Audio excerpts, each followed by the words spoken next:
This morning, the eye of Hurricane Idalia has moved on from Florida, becoming a tropical storm overnight, but still wreaking havoc in the Carolinas.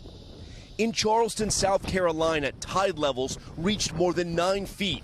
Charleston Harbor overflowing, while nearby, severe winds sent this car flying. The storm surge also flooding the Isle of Palms, and Idalia left behind major flooding in Florida as well, turning streets into rivers. It's going to swallow up the whole town. I've got to get to cover.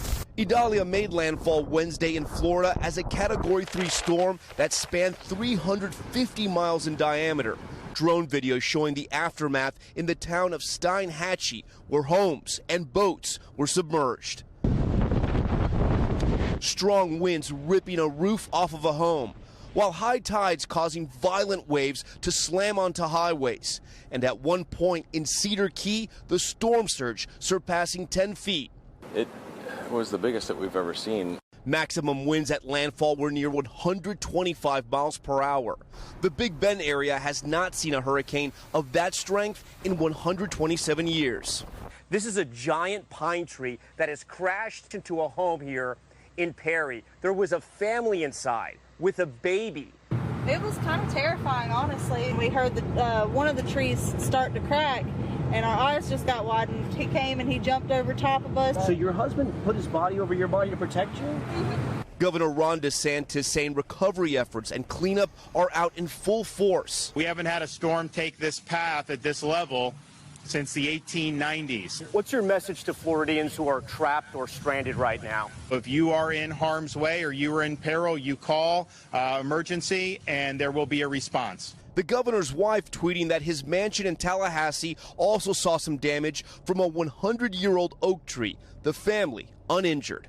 As Florida reels through the aftermath of Idalia, the storm barreled through parts of Georgia with winds reaching 90 miles per hour. There's been a heavy impact in South Georgia with heavy rainfall and heavy winds. Before moving to the Carolinas.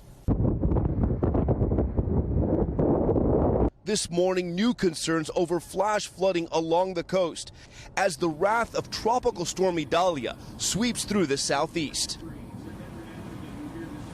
As with tornadoes, sometimes with hurricanes, a few feet can make a huge difference. We want to show you why. We have some drone footage this morning from Cedar Key, Florida. I was speaking to one of the community leaders there, and she was telling me there is utter devastation, but they were also surprised how some homes were wiped off the map, and then a few feet down, other homes looked like they were barely touched. It's just, unfortunately, the reality that sometimes happens with these natural disasters. A lot of water came into the Big Bend area. A lot of that water has receded back, but there are still a lot of communities right now, Craig, digging out. Yeah, to your point, just the sheer randomness of Mother Nature can take some folks by surprise.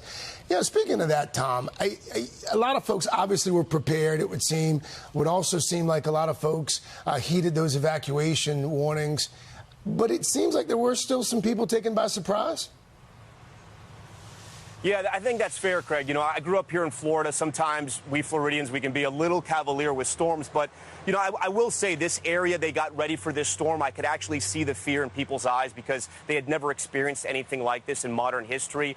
But a lot of people, especially here in Perry, we're a little further inland, woke up and they saw this. They saw what happened to their town, and they could not believe it. A lot of people think they're going to be weeks without power here. Businesses are gone. Homes are gone. But even through all that destruction, we see stories of survival where that family, 2 giant trees fell on the roof, and that family, including that baby, somehow made it out alive. Craig? Thankfully. All right, I see your national correspondent Tom Yamas for us there in Florida. Tom, thank you.